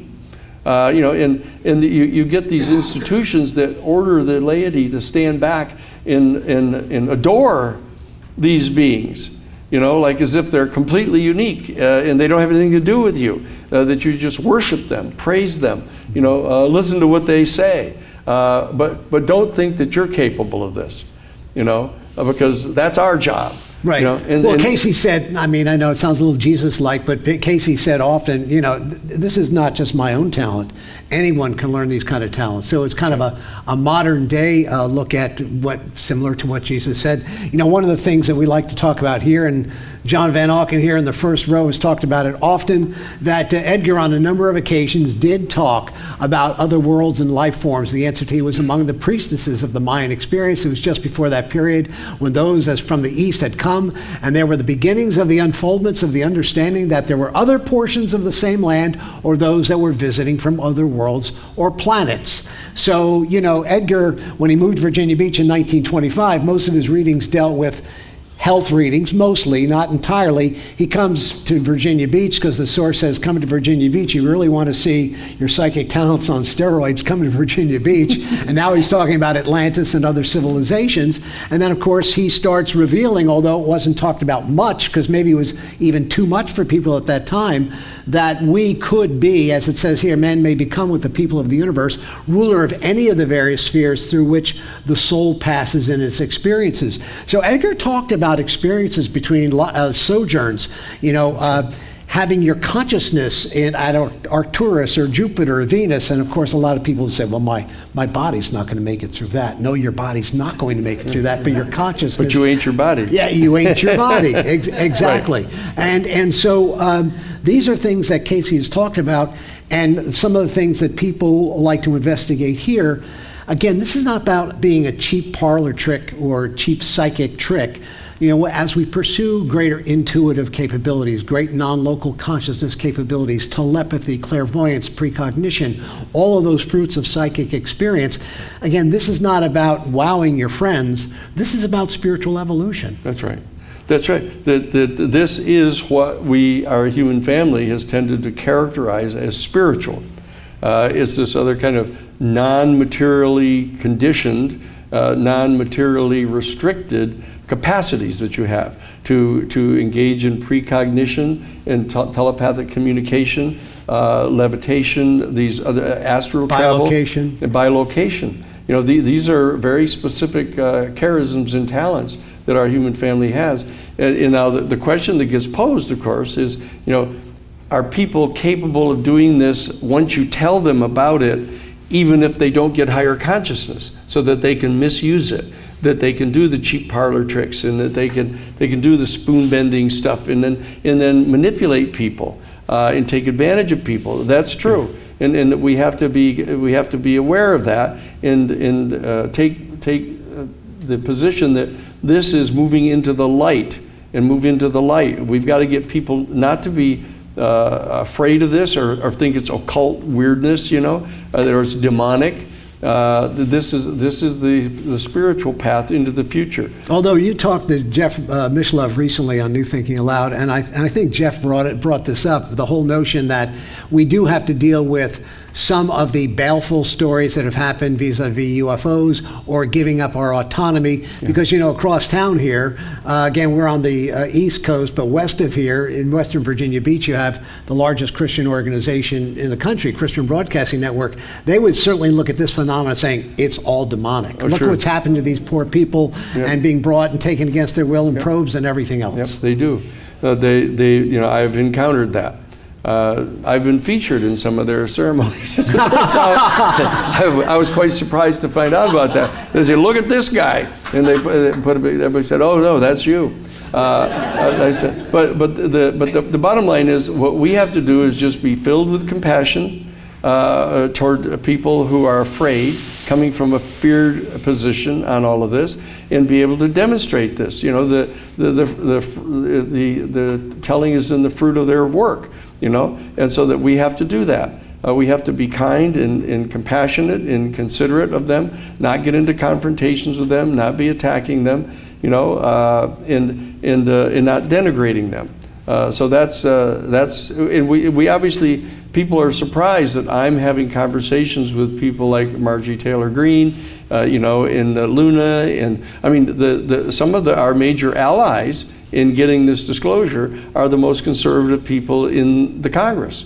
Indeed, some of the most conservative people in the country. You've always been able to thread the needle, which is kind of amazing. We'll take your questions now. Go ahead and step up to the microphone if anyone would like to, and we've got one or two questions from online, which I'll share in just a moment. Go ahead, sir. What's your question?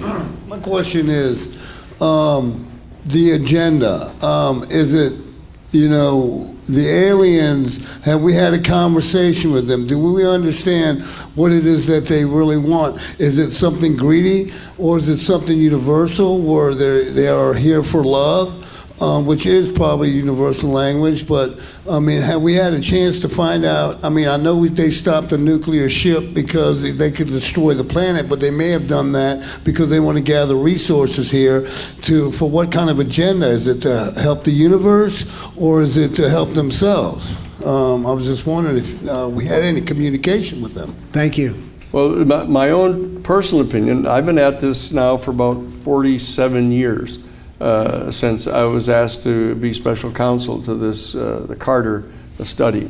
And I believe that the preponderance of the evidence at this point, I don't say that it's clear and convincing, or that it's beyond any reasonable doubt, but by the preponderance of the evidence that I've seen to date, and I've seen a lot more than most people, is that I believe that what they're doing is that there are a limited number of planets in our galaxy that actually gestate life. And all the scientists are digging in now, trying to figure out how the chemical reactions all happened on our planet, and whether spores got bombed into us, you know, from meteorites or whatever. But the bottom line is our planet Earth is capable of gestating life. And evolving life at a higher and higher level of complexification, as Teilhard talks about. And clearly there are other planets, because there's at least 5 of these species that we've got ample evidence showing that there's at least 5 of these species. There's the little 3.5-foot dudes. You know, there's the 6 feet, what they call tall whites. There's the reptilians, who get really bad press. Because you know, there's this whole reptile and the serpent and all this stuff out of our traditions, but I've talked to people who've had direct face-to-face encounters with the reptilians, and that they're extraordinarily kind and affectionate. Barbara, what was her name? Barbara Lamb, who's a psychologist who has interviewed lots and lots of people, along with John Mack. You know, she had never actually seen a UFO or an ET, and she was getting to be like 90 years old. By the way, she's given us all of her tapes. We have all the tapes of all the interviews of these hundreds and hundreds of people who've had these direct contact experiences, that she's left them with the Institute. And she said that she kept wanting to get to see one of these people, and she was out in her garden this one afternoon, and she comes back into the house, and here's this 6-foot-tall reptilian guy standing in the living room. And she at first had this kind of cellular reaction that you have, you know, and then she walked over toward him, and she said she was overwhelmed at how kind and he was, and he telepathically communicated to her. He says, "You've been saying that you wanted to see one of us, and I wanted to make sure that you had an opportunity before you passed over." And then he just turned around and walked away like that. She's not going to be kidding me. You know, she's sitting telling Sarah and me this face to face about this happened. And then there are the very interesting. These the derogatory term is insectoids, but they look like praying mantises. You know, they're the mantis people, and they're like 7 feet tall, big, huge, tall, extremely skinny, hangy downy arms, you know, past their knees, and whenever they're seen, they always seem to be in charge.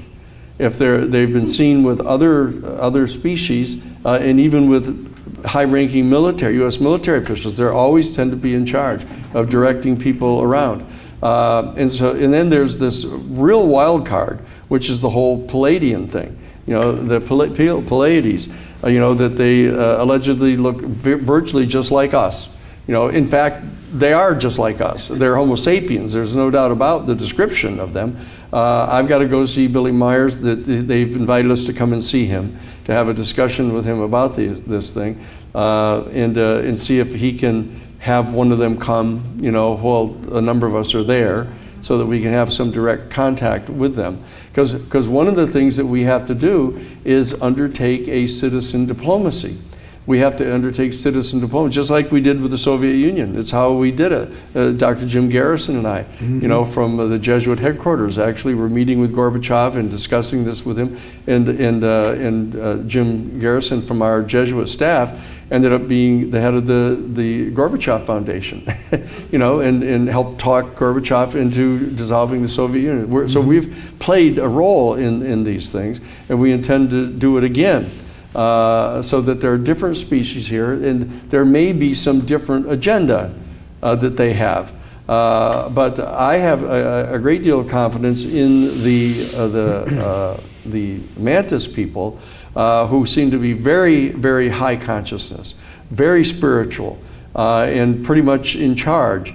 And so that we're not clear yet about what the juridical structures are of the relationship among them, whether there's some kind of unified federation of some sort or what, we don't know.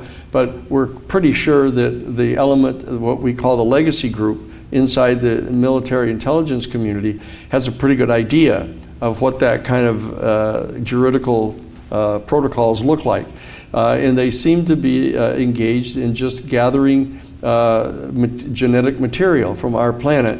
And it appears that what they may well be doing is taking this to seed life on other planets that are capable of sustaining life, but they have not yet become capable of gestating life themselves, but that they're trying to spread life into these other solar systems, and star systems. Now, I had a conversation with Oscar Wolf, who was a member of Project Blue Book, who actually was present during an interview of one of the ETs at S4 under Lockheed Martin.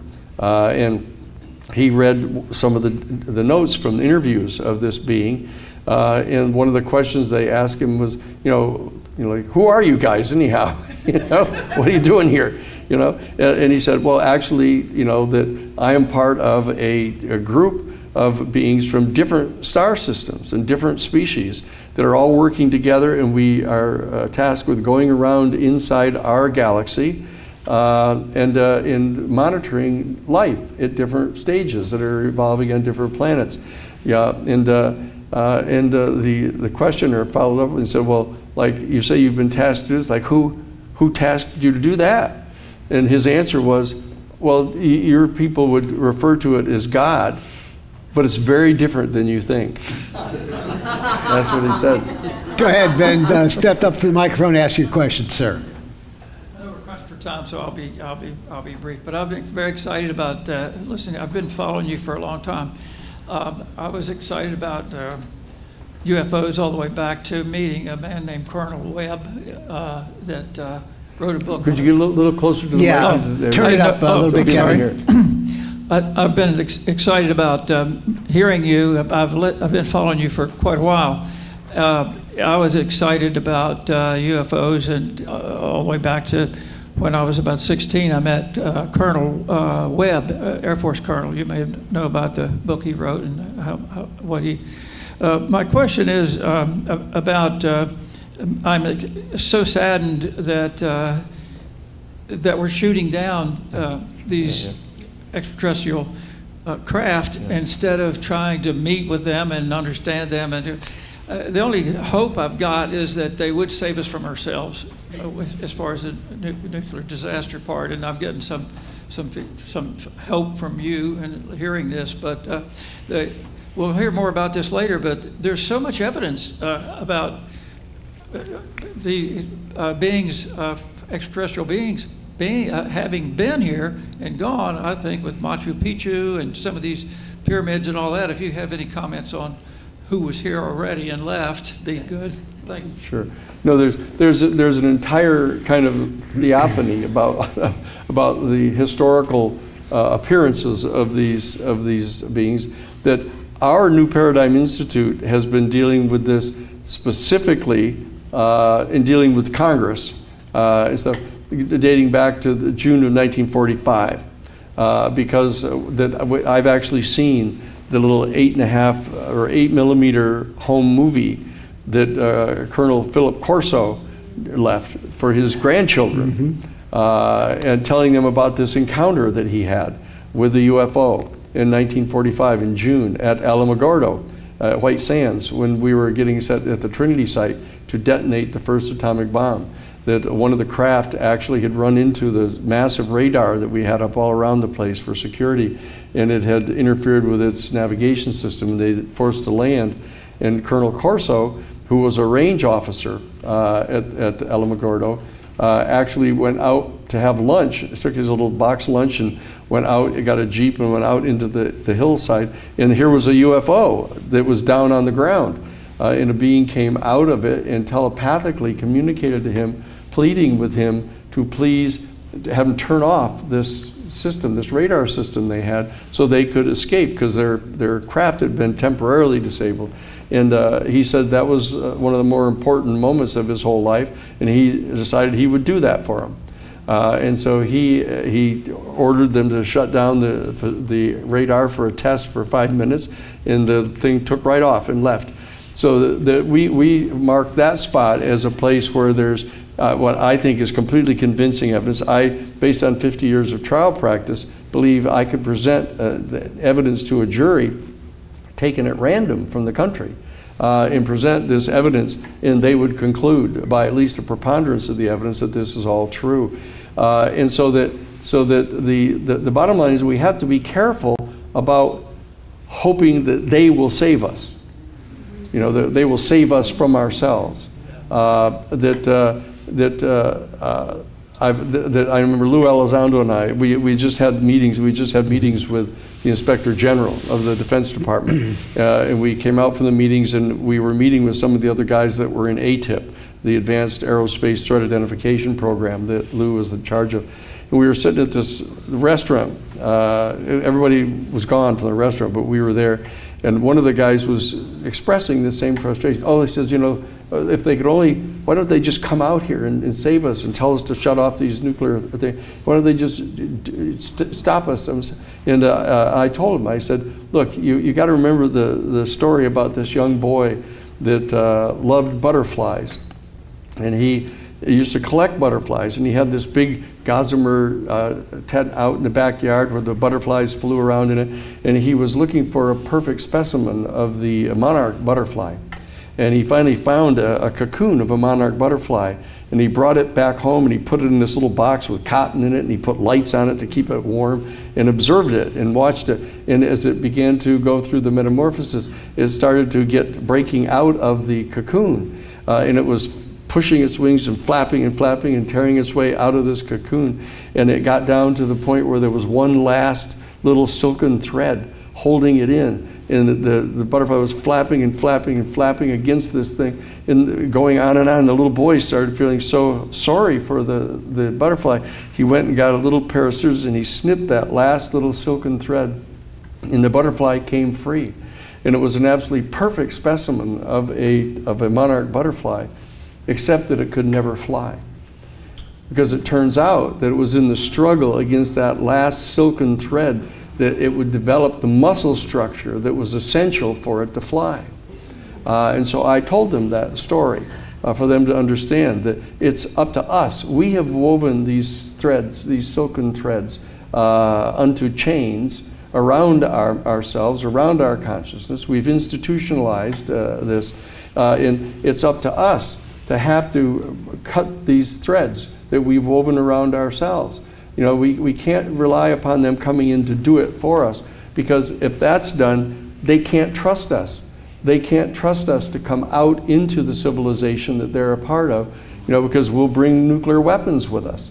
You know, we'll bring the CIA with us. We're going to try to deceive them and lie to them, you know, and dissemble. You know, that we've got to evolve ourselves in order to. It's just like the gears shifting in a car.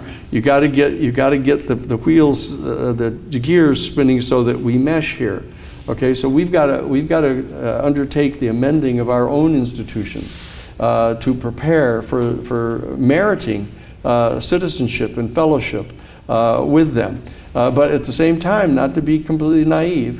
You know, there may be one or more of these species, if not these, some others, you know, that could be tricksters, completely up to no good, you know.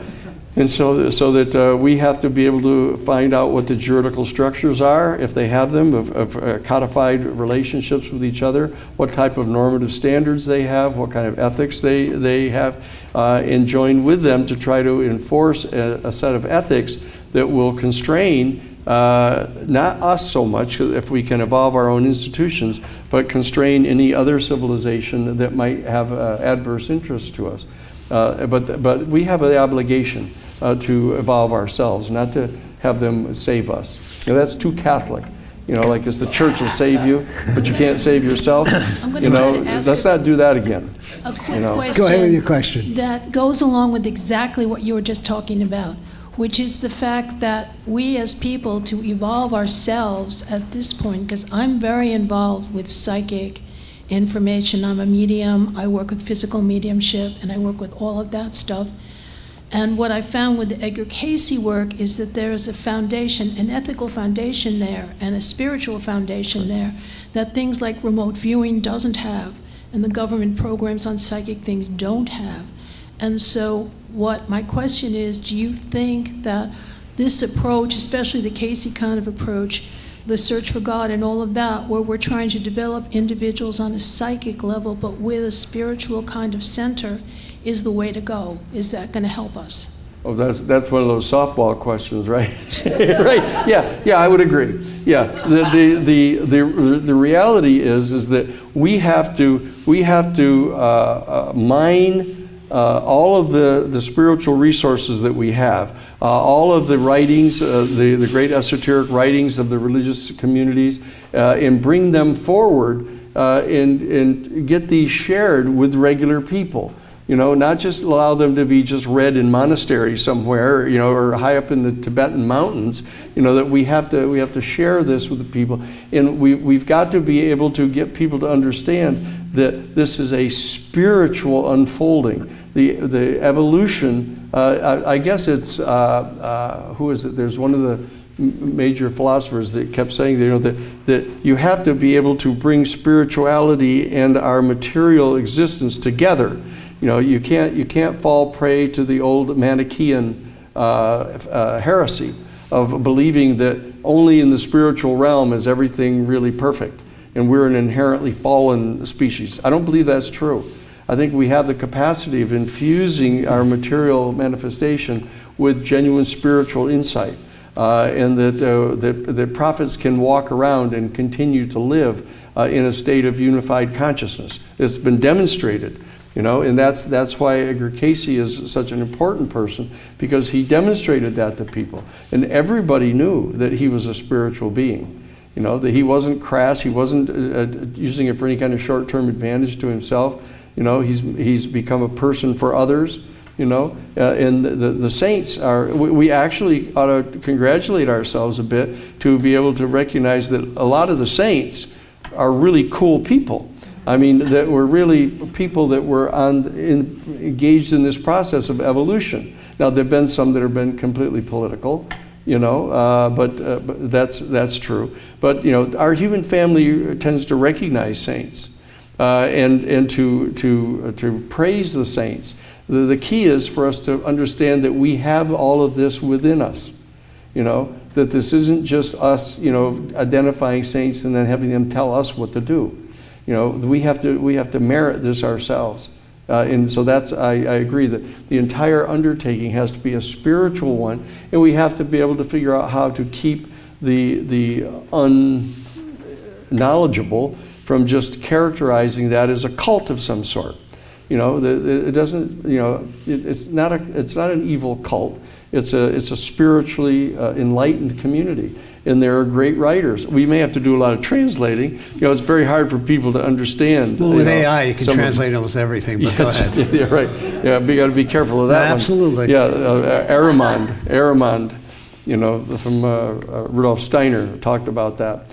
So I think that you're right, that this has to be a spiritual journey. And one of the advantages that I have, minimal though it may be, in meeting with a lot of these people from the national security state is because they think that's where I come from. That I come from that spiritual community of the Jesuits, and that I've been involved in it ever since then.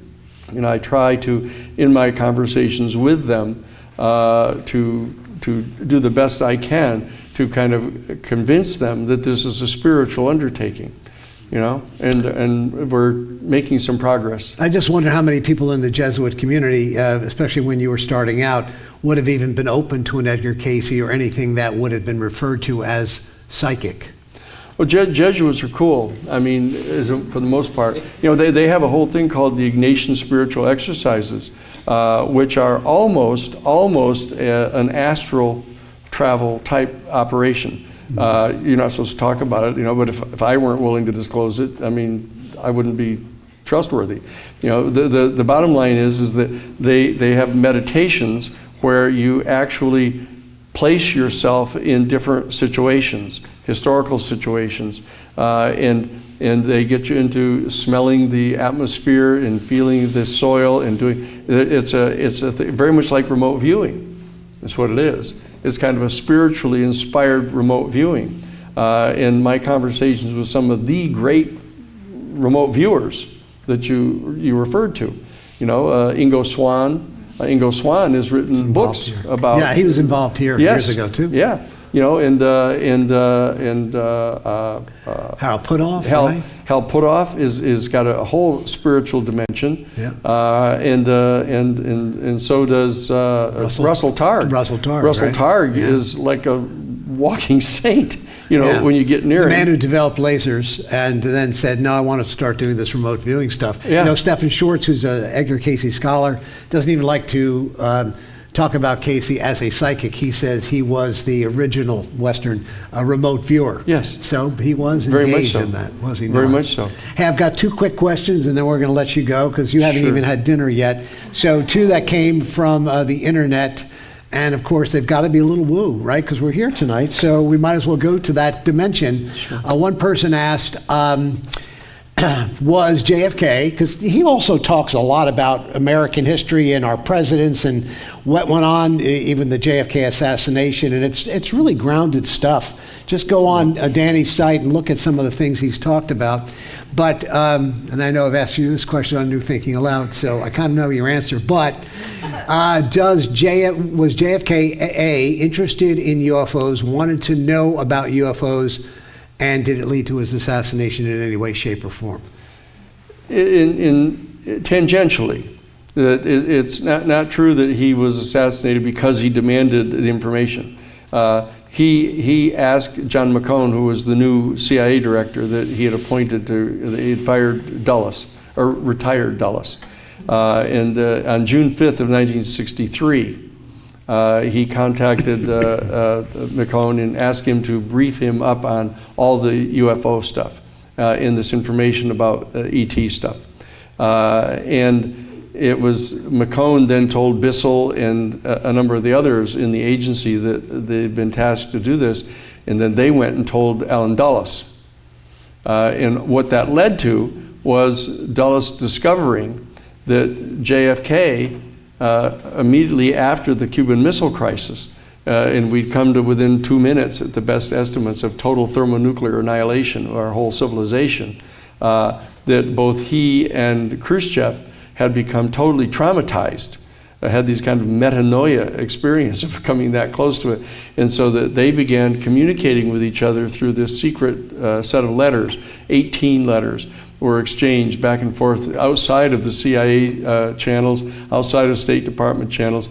It was Norman Cousins actually carried these letters back and forth between Khrushchev and Kennedy. And the 2 of them had resolved that they were each going to use their respective authority to start disassembling the nuclear warheads of both nuclear arsenals and destroying the warheads, not just putting them on a shelf where in 48 hours you could put them back on, But the bottom line is they were going to do that, and they had resolved that they were going to do that. And what Kennedy was saying is, look, in order to make up for withdrawing from this nuclear weapons race, which was a huge stimulus to the economy, that we were going to replace it with a joint space program with the Soviet Union. We're going to have a United States, Soviet Union joint space program. We were going to venture into space together, and as a show of good faith, he was going to disclose to Khrushchev everything that we knew, that we had from back at Roswell, even though he hadn't been briefed in on it. And he reached out to John McCone, the CIA director, and asked him to give him the information. And all that did is signal that something was going on here. And when Bissell found out about it, that he was doing these letters and what they were saying, that he told Dulles. And Dulles is the one who gave the green light to the S-Force, which was the team that was put together by Richard Nixon back in 1960 to assassinate Fidel Castro and Che Guevara. And he green-lighted those guys to kill the president because they couldn't wait till the next election where they could have figured out how to defeat him. They thought they were patriots in their own twisted way. Oh yeah, patriots to the nation state. Right. You know, versus the other nation state. They were trapped in that dialectic. Yeah. You know, in fact, Hal Puthoff and I had a conversation about the general thing, and he was saying, you know, the reason that it's so hard for people that are in the military and the intelligence community, and even the people in Congress, to come to grips with this issue, is because you can't solve it from the perspective of just one nation state. This has to be solved as a human species. And so they're so trapped into giving their absolute loyalty to a confined nation state that they can't think about how to solve this. And so that Hal and I both had that conversation, and it's going to require a planetary consciousness, you know, to do this as a human family.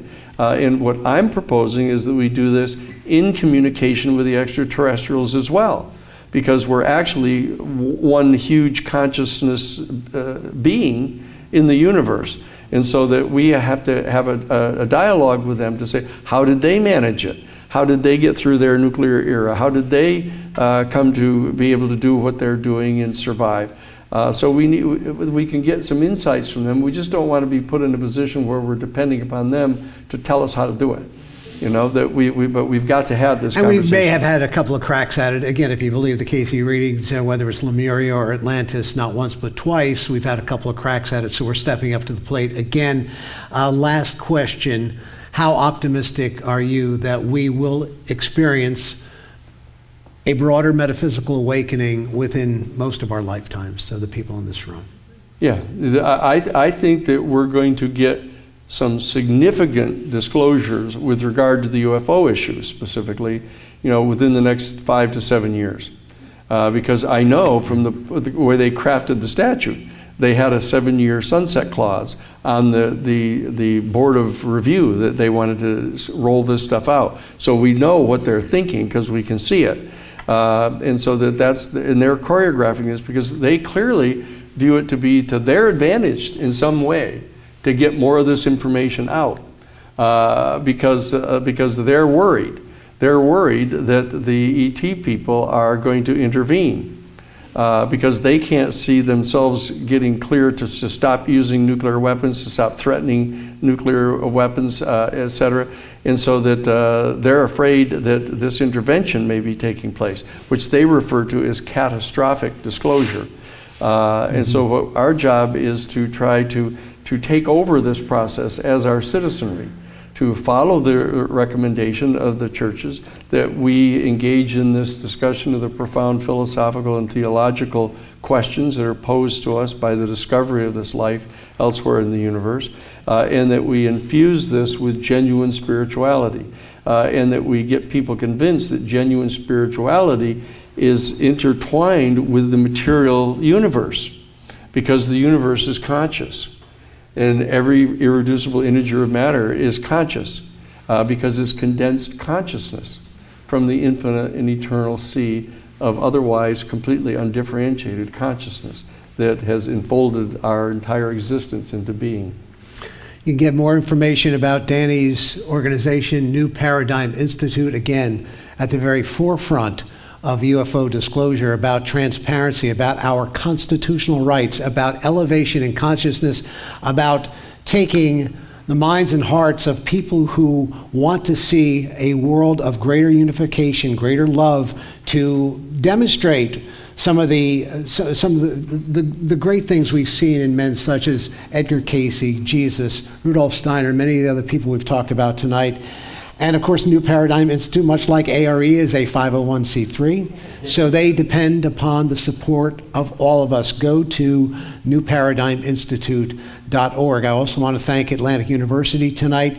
This is our own place of where people, this is our own crucible here for transpersonal psychology and studies and mindfulness leadership. Go to atlanticuniv.com. Again, if you're not a member, become a member, because even greater things are coming ahead for A.R.E. Next year, we're hoping that we will have a fully legitimate and trustworthy AI system in place so that you'll be able to engage the Cayce readings and not have to worry about it hallucinating, that it'll come from a sacrosanct repository so that you know that when you see on the internet, Edgar Cayce's predictions for 2025 is that much. So become a member, go to edgarcayce.org. And again, a reminder that Unveil the Truth, Ancient Mysteries and Cosmic Connections is coming very soon. Check us out on the web. Again, David Childress and Jim Vieira, the History Channel, will be joining us really soon. So I just want to ask you, do you know where you were last September 18th? Last September 18th. Which is today. Yep. I was in the process of preparing the, did we do Jeffrey's show that day? We actually were doing, you did a presentation to the Unity Spiritual Life Centers last year. When I was looking through my notes, it was like September 18th. So apparently that's our day. It's a good day. So we should put it on the calendar for next year. I want to thank all the volunteers who made this possible, especially after we had a water main break in the building earlier today. We survived that. Thank you, Cassie. Thank you, John. Thank you, many others. And again, we're going to continue doing this. Leslie Kane, who revealed the information of the gimbal footage, that came through Leslie Kane. She's also the author of Surviving Death. She'll be here eventually. Chris Bledsoe, you've seen him on the History Channel. He'll be here eventually. Alan Cohen, great metaphysical teacher. He'll be here. Dan Aykroyd is going to come back next year. So continue to tune us in and support the A.R.E. wherever possible, because it allows us to do this kind of programming. Thank you, one and all, and thank you, Attorney Daniel Sheehan.